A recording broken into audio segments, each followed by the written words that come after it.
Well, good evening, everybody, and welcome. Thanks for tuning in this evening for our online Bible study. Let's get into it. I welcome you if you are new to the study or new to the church. My name is Dave St. Aubin. I'm the senior pastor here at Thoburn United Methodist Church, and it is a joy to be with you here this evening. Tonight, we will be looking at two chapters, 2 Kings chapter 16 and 17.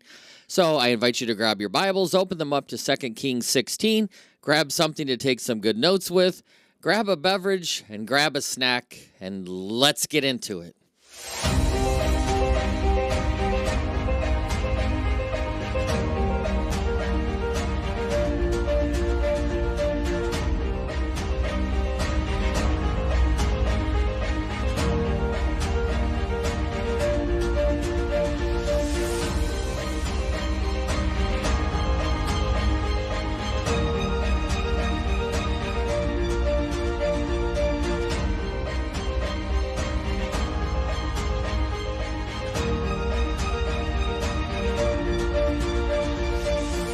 Well, again, welcome, and thanks for tuning in today. I pray that your day has been going well. Pray that your week has been going well. Beautiful day here in St. Clairsville, Ohio. A sunny day.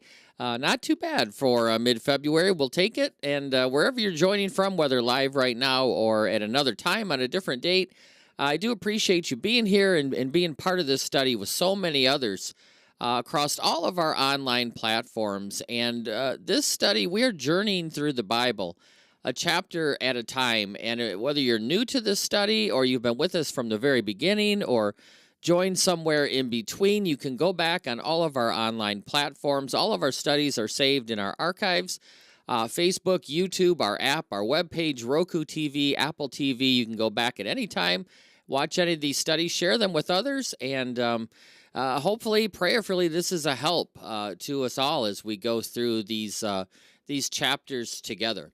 But just to recap where we were at last night, we looked at 2 Kings 15, and we talked about several different kings of Judah and Israel. Tonight in chapter 16 and 17, we're going to look at more kings. We're going to start with chapter 16 and look at King Ahaz. Now, chapter 16 is a short chapter, so we're going to go through this one very quickly and then into 17, but lots of good information, and so I invite you to take good notes tonight. Now, King Ahaz, that name King Ahaz means he has grasped. And Ahaz reigned for 16 years. Before that, he had co-reigned with his father, Jotham, for a period of 4 years. And so Ahaz is king in Judah. And so let's get right into it here. We'll look at his account. Open to 2 Kings 16. If you don't have a Bible with you, not a problem. We'll put all the verses up here on the screen for you, and you can follow along. Take some good notes, and let's get right into it here. Verse 1, 2 Kings 16. In the 17th year of Pekah, son of Ramaliah, Ahaz, the son of Jotham, king of Judah, began to reign. So we see a recap of Pekah, the son of Ramaliah, and now Ahaz in the southern kingdom of Judah. Now, Ahaz was 20 years old when he became king, and he reigned in Jerusalem for 16 years. Unlike his father, David, his ancestor, he did not do what was right in the eyes of the Lord his God. He followed the ways of the kings of Israel, the northern kingdom, and he even sacrificed his son in the fire, engaging the detestable practices of the nations that the Lord had driven out before the Israelites, going way back to the Exodus and the entrance into the Promised Land. So Ahaz, from this lineage of David, ruling in Judah, he's now going to start a trend. He's not following David's example of godliness.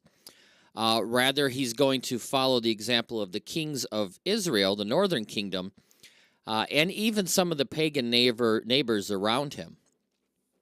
He even goes so far as to offer one of his sons as a human sacrifice. Verse 4, so he offered sacrifices and burned incense at the high places which still had not been removed, on the hilltops and under every spreading tree. These sacrificial practices that he is engaging in took place at a place called Tophet. Tophet had developed a reputation for wickedness and for filth, and it eventually became just a constantly burning garbage heap. Jesus compared this place to the place of eternal punishment, hell, Gehenna. And if you read through Matthew 5, you'll see that this comparison to hell. This was a horrible place. Verse 5. So then Rezin, king of Aram, and Pekah, son of Ramaliah, the king of Israel, marched up to fight against Jerusalem, against their southern neighbors, and they besieged Ahaz, but they couldn't overpower him. And at that time, Rezin, the king of Aram, recovered Elat for Aram, the city, by driving out the people of Judah.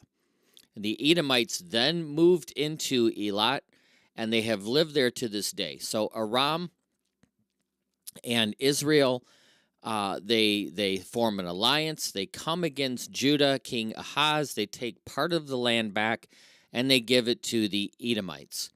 This was a southern town in Judah that they had recaptured. Verse 7.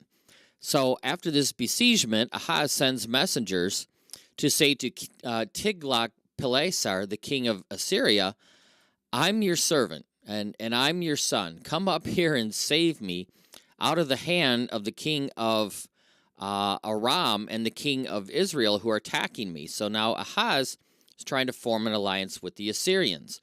When Aram and Israel threaten to invade Judah, Ahaz doesn't seek the guidance of Yahweh. He seeks a king of Assyria for deliverance.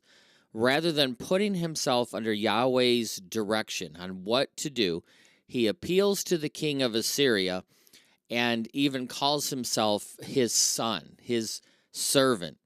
And what this is doing is it's reflecting a failure on the part of Ahaz to understand his role under God and God's role over Israel.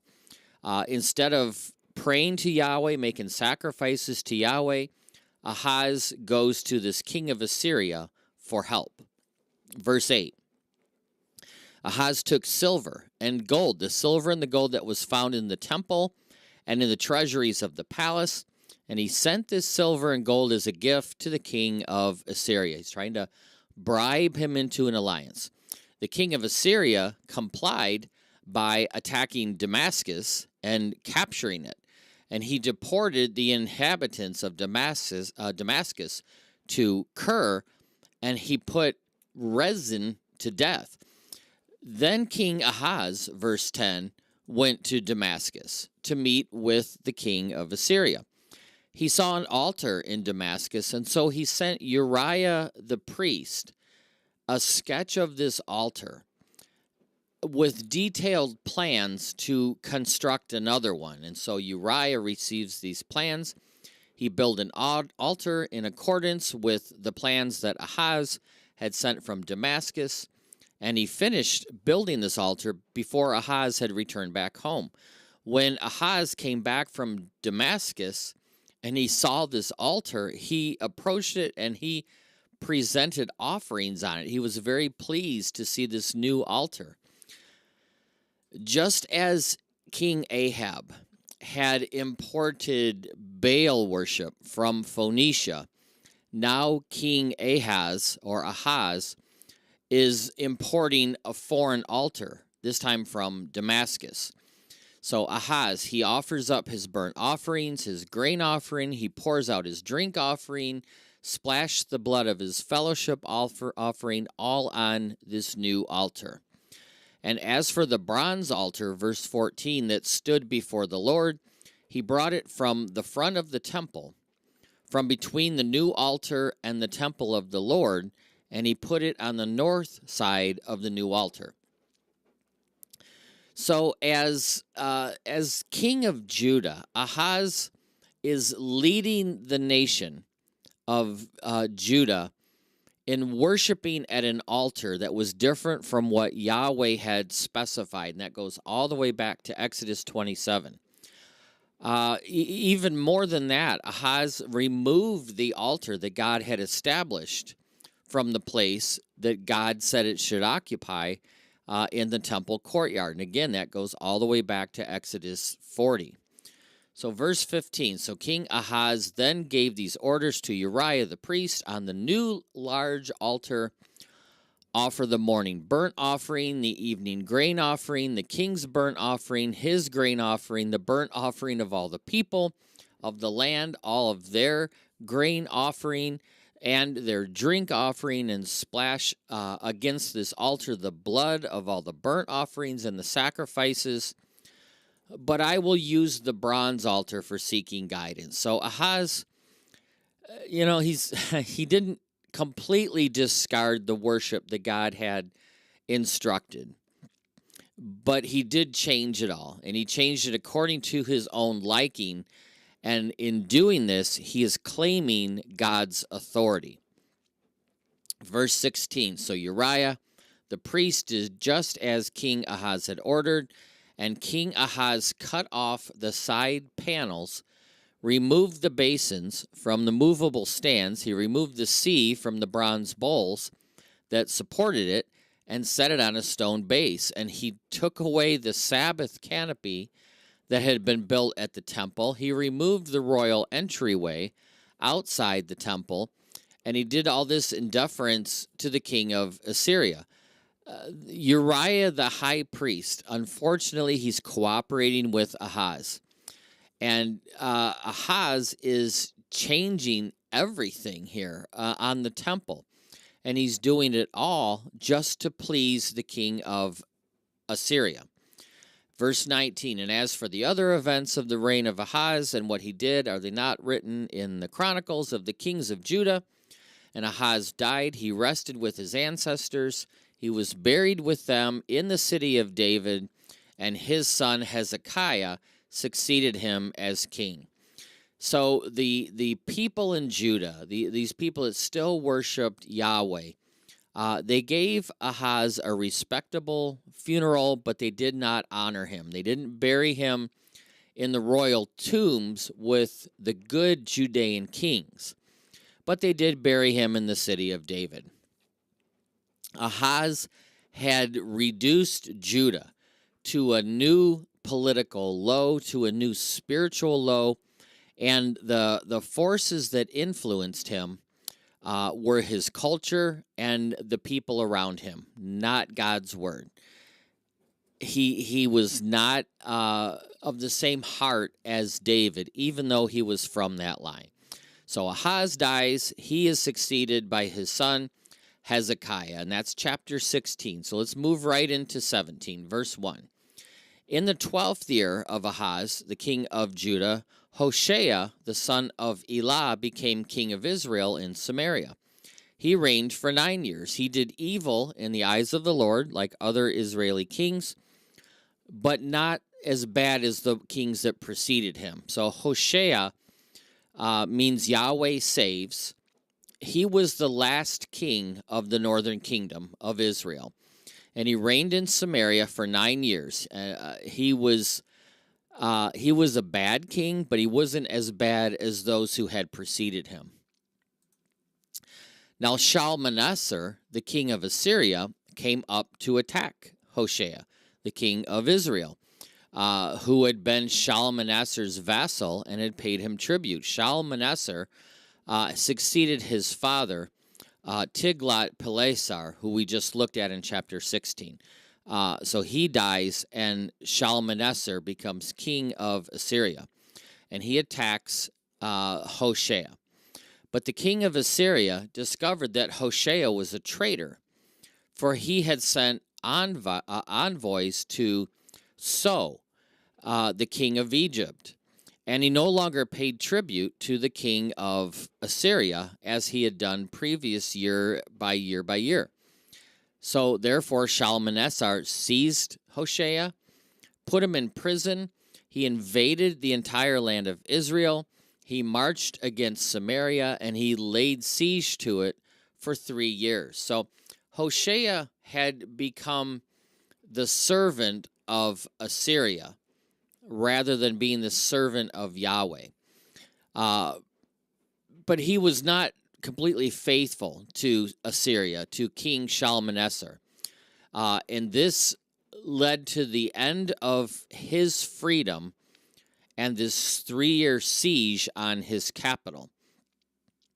In the 9th year of Hoshea, the king of Assyria captured Samaria and deported all the Israelites to Assyria.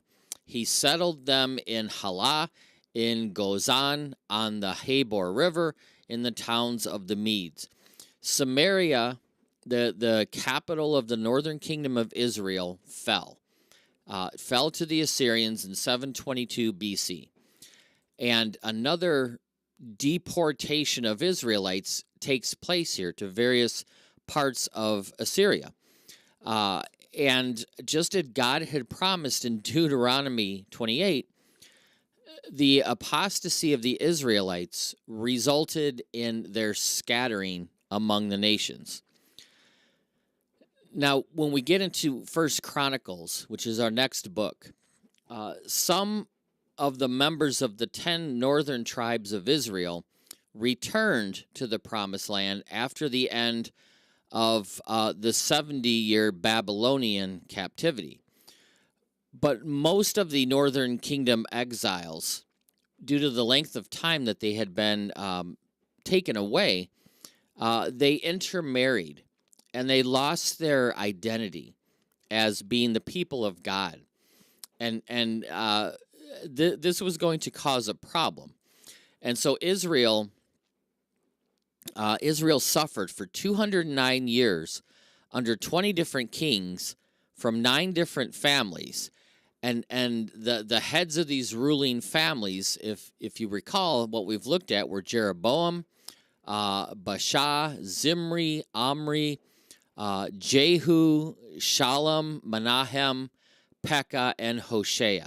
Those were the 9 families that produced these 20 different kings over a period of 209 years. 7 of those kings were assassinated. And we looked at some of the, we looked at all of them. Nadab and Elah and Jehoram and Zechariah and Shalom and Pekahiah and Pekah. We looked at many of those yesterday. They were all evil in the eyes of the Lord. They did not comply with the will of Yahweh. And their kingdom, the northern kingdom of Israel, is done. The Assyrians have invaded and captured their capital. They've deported Israelites out to Assyria. This is the second exile, the first going to the Babylonians. So this nation is done. It is gone into complete apostasy and anarchy, where the kings were killing each other. And so the rest of this chapter 17 is going to focus on the captivity of the northern kingdom, which we see that the writer of Kings here takes special pains to explain the reasons for and the results of this captivity. So let's look at the reasons for, which is in chapter 17, verses 7 through 23. In this section, we see a catalog of Israel's transgressions of God's word that resulted in captivity. Israel's last king here, ironically, is going to seek help from Egypt, from which Israel 700 years prior had fled captivity. Full circle for the Israelites. Verse 7. So all of this took place because the Israelites had sinned against the Lord their God, who brought them up out of Egypt from under the power of Pharaoh, king of Egypt. Why did they go into captivity? They feared other gods. They worshipped other gods. Verse 8. They followed the practices of the nations that the Lord had driven out before them, as well as the practices that the previous kings of Israel had introduced. So they also adopted Canaanite customs and accepted customs that were condemned by Mosaic law. Verse 9, The Israelites secretly did things against the Lord that were not right. From watchtower to fortified city, they built themselves high places in all of the towns. They practiced these secret sins, and they built pagan high places. Verse 10. They set up sacred stones and Asherah poles on every hill and under every spreading tree. So they made many special altars to these false gods. Verse 11, at every high place they burned incense, as the nations whom the Lord had driven out before them had done. They did wicked things that aroused the anger of the Lord. They burnt incense to other gods, and they did evil in such a way that it provoked Yahweh, and they worshipped idols. Though the Lord had said, you shall not do this, they still worshipped idols. So verse 13, these are the reasons why they ended up in captivity. The Lord warned Israel and Judah through all of his prophets, all of his seers, turn from your evil ways, observe my commands and decrees in accordance with the entire law that I commanded your ancestors to obey, and that I delivered to you through my servants, the prophets. But they would not listen. They were stiff-necked people, just as their ancestors were, who did not trust the Lord their God. They refused to heed the warnings of Yahweh, and they became obstinate. Verse 15, they rejected God's decrees and the covenant that he had made with their ancestors and the statutes that he had warned them to keep. They followed worthless idols, and they themselves became worthless. They intimidated the nations around them, though the Lord had ordered them, do not do as they do. The Israelites rejected God's laws, God's statutes, God's covenant. They pursued vanity. They became vain, and they followed the ways of these foreign pagan nations. Verse 16, they forsook all the commands of the Lord their God. They made for themselves 2 idols cast in the shape of calves and an Asherah pole.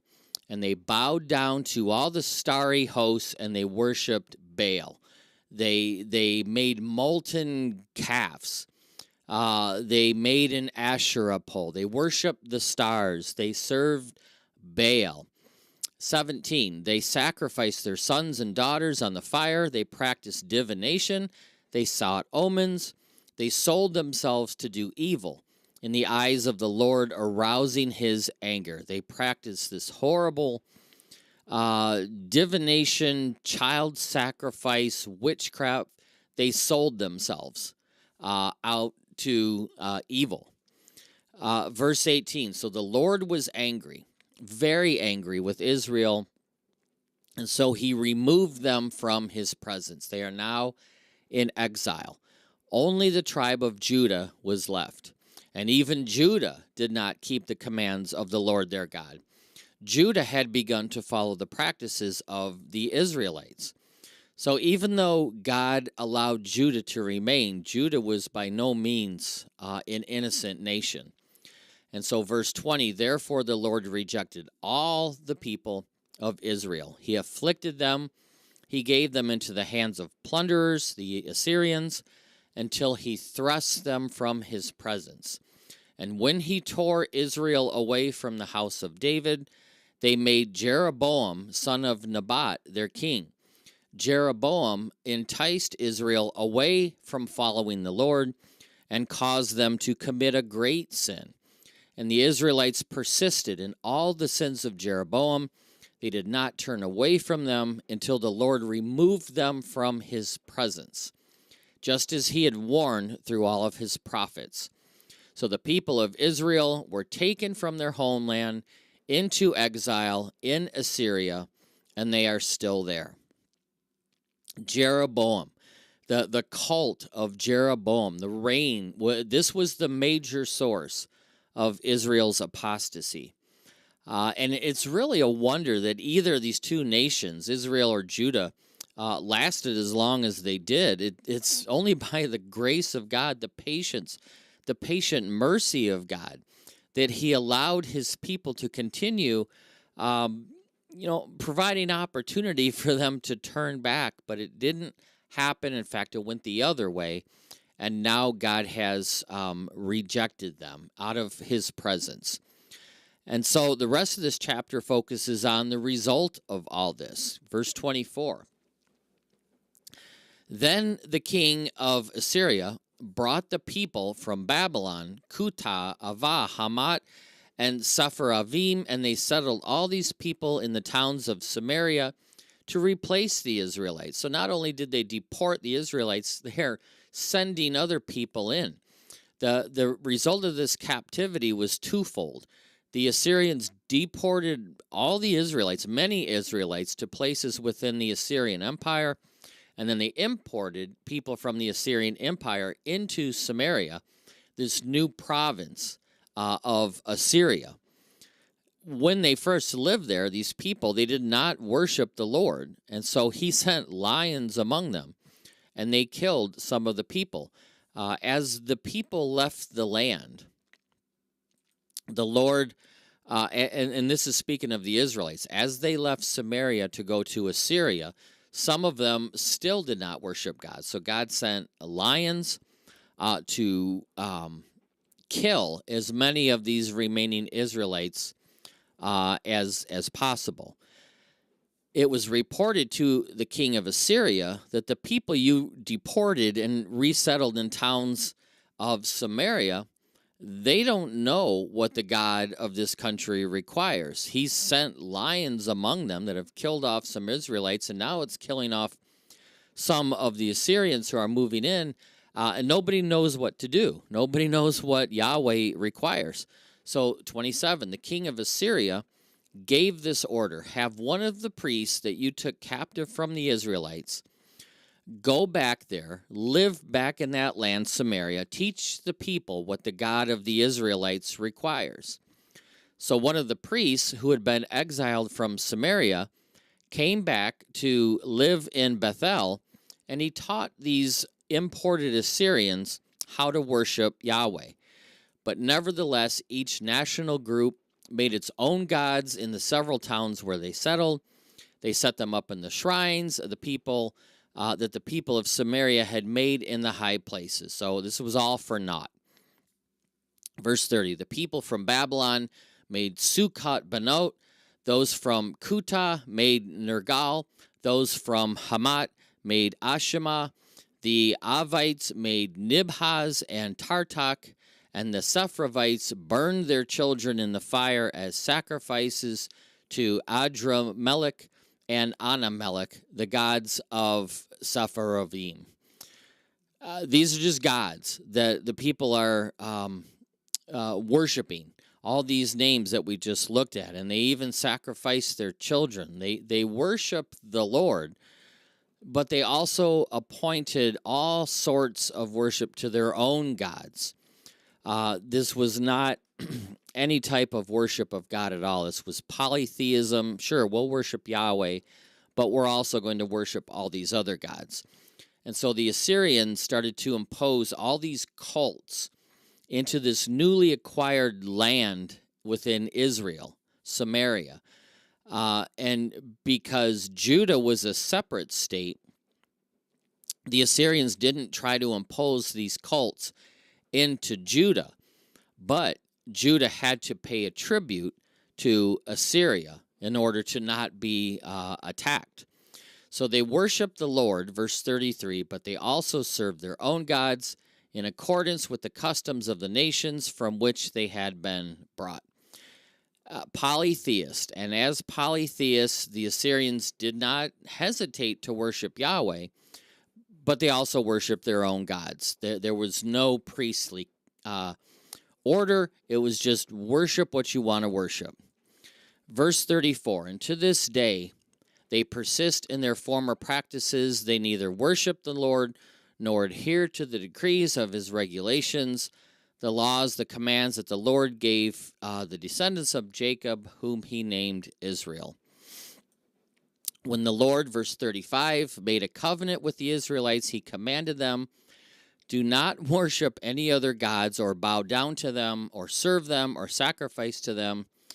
The Lord who brought you up out of Egypt with mighty power, with a mighty hand and an outstretched arm, is the one to worship. To him you shall bow down. You must always be careful to keep the decrees, the regulations, the laws, the commands that he wrote to you. Do not worship other gods. Do not forget the covenant.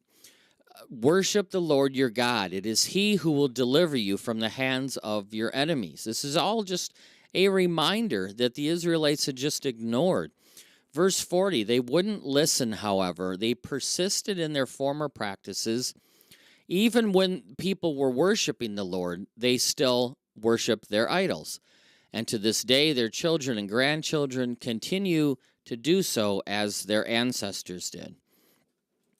In this section of verses comes the climax of Israel's disobedience.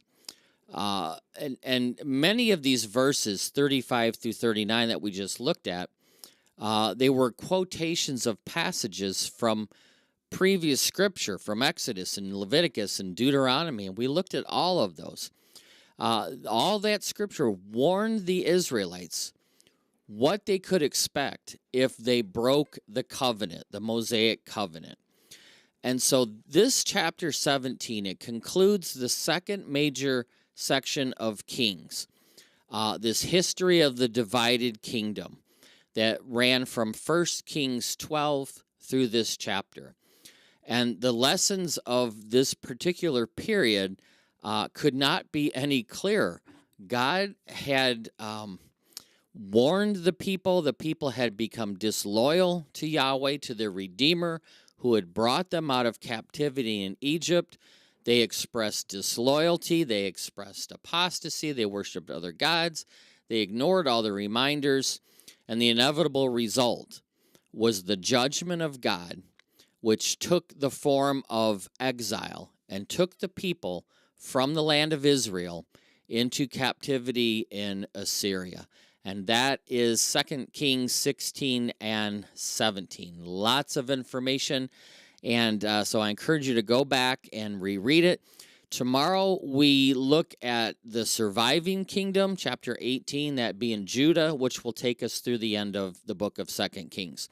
So thank you for being here this evening. I do pray this is a help, and I appreciate you being here this evening. Stay safe. Stay healthy. Have a wonderful evening, and I look forward to seeing you soon. Until then, take care, and God bless. Bye-bye.